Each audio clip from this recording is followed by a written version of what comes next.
Anuj home কিচেনলৈ আপোনালোকক স্বাগতম জনাইছোঁ। এটা নতুন ভিডিঅ' লৈ আহিছোঁ আৰু মোৰ চেনেলটোৰ নামটো মই অলপ চেঞ্জ কৰিছোঁ। কিবা এটা প্ৰব্লেম আহি গৈছিলে আৰু নামটো মোৰ মৰমৰ পাকঘৰৰ পৰা মনোজ হোম কিচেন দিছোঁ।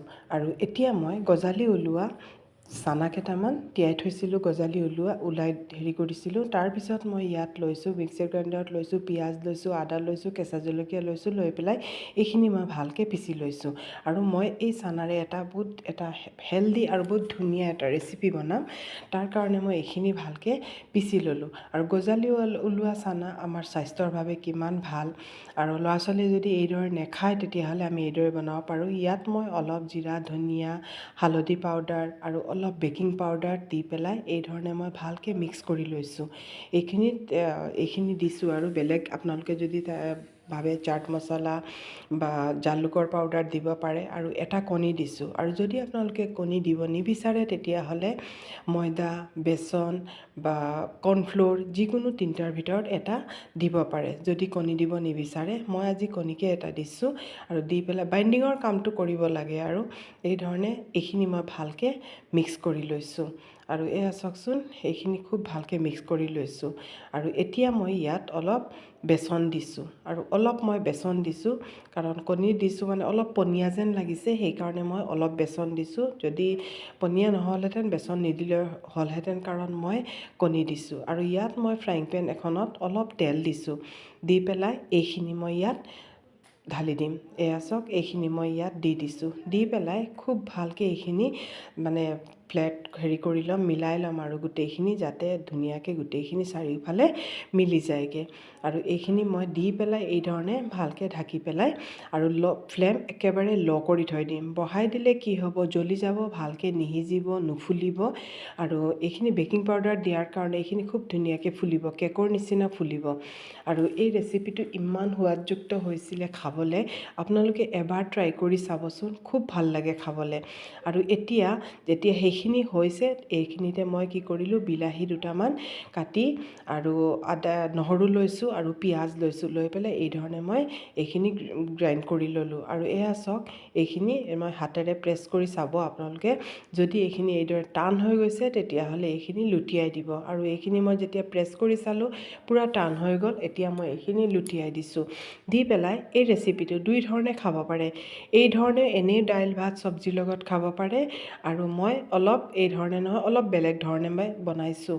আৰু এতিয়া মই এই সময়তে লুটিয়াই দিয়াৰ লগে লগে কাটি দিব, নহ'লে পিছত টান হৈ যাব, কাটিবলৈ অসুবিধা হ'ব।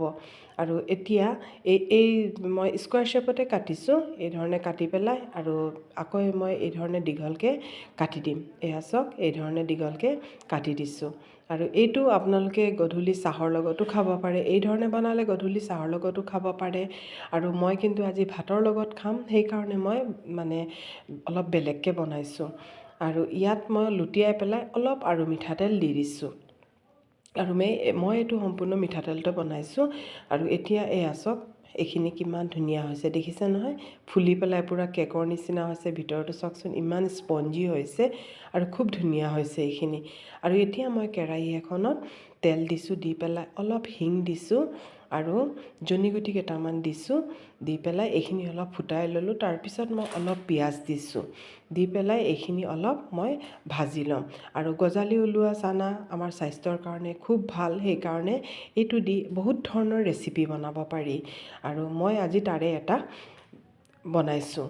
আৰু ইয়াত মই হালধি পাউডাৰ দিছোঁ আৰু জিৰা ধনিয়াৰ পাউডাৰ দিছোঁ, আৰু অলপ শুকান জলকীয়া মই পিচি পেলাই থৈ দিওঁ, এই ধৰণে শুকান জলকীয়া পিচা দিছোঁ। আৰু অলপ জ্বলাকৈ বনালে এইটো খুব ভাল লাগে। আৰু এতিয়া এইখিনি মই অলপ ঢাকি দিছোঁ, তেতিয়া তাৰ কেঁচা গোন্ধটো যাবগৈ। মই নিমখ দিবলৈ পাহৰি গৈছিলোঁ, পিছত আকৌ নিমখ দিছোঁ। এয়া চাওক, ওপৰলৈ যেতিয়া তেলটো বিৰিঙি আহিছে, সেই সময়তে আমি অলপ লৰাই পেলাই ইয়াত মই অলপ পানী দি দিম। আৰু তলতো লগা নাই অৱশ্যে, মই গেছৰ ফ্লেমটো একেবাৰে ল' কৰি থৈছিলোঁ। আৰু এইটো মিক্সাৰত অলপ লাগি আছিলে বিলাহীৰেদি, তাৰে এইখিনি পানী মই দি দিছোঁ। আৰু ইয়াত মানে বেছি পানী নিদিব, অলপ কমে পানী ব্যৱহাৰ কৰিব। বেছি পানী দিলে খাবলৈ হয়তো ইমান টেষ্ট নহ'ব। মই ইমানখিনি পানী দিছোঁ আৰু অলপ কম যেন লাগিলে তেতিয়া আৰু অলপ দি দিছোঁ। দি পেলাই এইখিনি যেতিয়া উতল আহিব তেতিয়াহে মই হেৰিখিনি দিম, চানাৰ যিখিনি বনাইছিলোঁ সেইখিনি। এয়া চাওক উতল আহি গ'ল, এতিয়া মই এইখিনি দিছোঁ। একেবাৰে মাছ মঙহ নহ'লেও এই চব্জিৰে ভাত খাব পাৰিব, ইমান টেষ্ট হয় নহয় খাবলৈ। এবাৰ আপোনালোকে বনাই চাবচোন, আৰু হেল্ডিও হয়, বহুত হেল্ডি হয়। চানাৰ ৰেচিপিটো বহুত ধৰণে বনাব পাৰি, এই ধৰণে এবাৰ বনাই চাবচোন। তাৰপিছত ওপৰত মই ধনিয়া পাত দি দিছোঁ। ধনিয়া পাত যদি নাথাকে তেতিয়াহ'লে কচুৰি মেথিও দিব পাৰে, তেজপাতো দিব পাৰে, মান ধনিয়াও দিব পাৰে, যিটো আপোনালোকৰ সহজভাৱে পোৱা যায় সেইটো দিব পাৰে। আৰু এতিয়া মই এইখিনি দি পেলাই আমাৰ এইখিনি ৰেডি হৈ গ'ল। এতিয়া মই মই 2 মিনিট এইটো দি পেলাই অকল 2 মিনিট মই উতলালোঁ। তাৰপিছত গেছৰ ফ্লেমটো মই বন্ধ কৰি দিম, গেছ বন্ধ কৰি দিম। আৰু 2 মিনিট উতলাই এয়া চাওক মই গেছৰ ফ্লেমটো এতিয়া বন্ধ কৰি দিম। এয়া আমাৰ ৰেডি হৈ গ'ল, আৰু কিমান সহজ হয় আৰু একেবাৰে ইজি। আৰু এয়া চাওক মই এতিয়া ছাৰ্ভ কৰিছোঁ, কিমান ধুনীয়া হৈছে চাওকচোন, ইমান ভাল হৈছে, খাবলৈও ভাল হৈছে। এইটো ৰুটি, পৰঠা, ভাত চবৰ লগতে খাব পাৰি। আপোনালোকে এবাৰ ট্ৰাই কৰি চাব।